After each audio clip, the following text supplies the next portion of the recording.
আসসালামু আলাইকুম। হ্যালো বন্ধুরা, আপনাদের আইডি যখন ডিসেবল হয়ে যাবে তখন আপনাদের আইডিটা ঠিক আমার মতন এইরকম শো করবে। আমি আপনাদের দেখাচ্ছি। আমি এখানে পাসওয়ার্ড দিব, দিয়ে আইডিটা লগ ইন করবো। আপনাদের আইডিটা এরকম শো করবে। তো এই আইডিটা কিভাবে রিকভারি করবেন বা কিভাবে ফিরিয়ে আনবেন সেই সকল প্রসেস এই ভিডিওতে দেখাবো। তার জন্য কি করতে হবে, আপনাদের এখান থেকে বের হয়ে যাবেন। বের হয়ে আপনাদের যে ক্রোম অ্যাপস আছে সেই অ্যাপসে যাবেন। যাওয়ার পর এখানে সার্চ করবেন ফেসবুক। ফেসবুক লিখে সার্চ করবেন।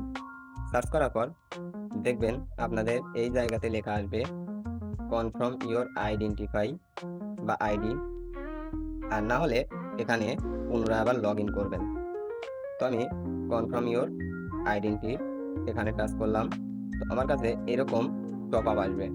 এই টপ আপে আপনার সেই অপশনগুলো দিতে হবে যে আপনার আইডিটা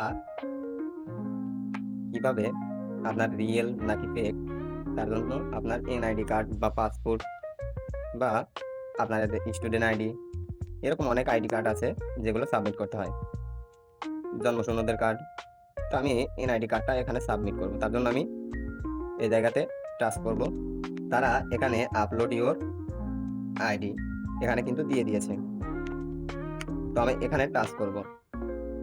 টাচ করার পর আবার একটু ওয়েট করব। ওয়েট করলেই আমি দেখতে পারবো নিচের দিকে গেলে আমার আইডি কার্ডের সকল অপশন বা তথ্য চাইছে। যদি আপনি এনআইডি কার্ড সাবমিট করেন তাহলে তো সেটা সাবমিট করলেন, আর না করলে অ্যাডিশনাল সাবমিট করতে হবে। তো তার জন্য কি করতে হবে, এখানে দেখতে পাচ্ছেন আপনার confirm your identity on Facebook, এই জায়গাটা টাচ করবেন। টাচ করার পর আবার এখানে কনফার্ম মাই আইডেন্টিটি, এখানে আবার সেই ভেরিফিকেশনটা এখানে আপনাকে বসাতে হবে। অপেক্ষা করার পর কি দেয় সেটা আমরা দেখে নিই। তো আমরা একটু নিচের দিকে চলে যাব এই পেজে। এখন এই জায়গাতে আমাদের আপলোড করতে হবে। আমাদের আবার যে আইডেন্টিফাই চাইছে সেটা আমি আপলোড করব। তার জন্য upload on ID to Facebook, এই জায়গাতে টাচ করব। টাচ করার পর এরকম পেজ আসবে। সেই পেজে আপনার এনআইডি কার্ডটা সাবমিট করার জন্য এই জায়গাতে চলে যাবেন। আচ্ছা, আমরা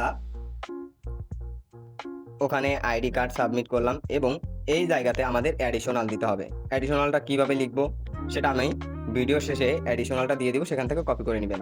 তো তার জন্য আমরা নোতে ক্লিক করব। ক্লিক করার পর আবার এই সেকেন্ড স্টেপে ক্লিক করব। ক্লিক করার পর সিলেক্টে টাচ করব। এই জায়গাতে অ্যাডিশনাল দিতে হবে।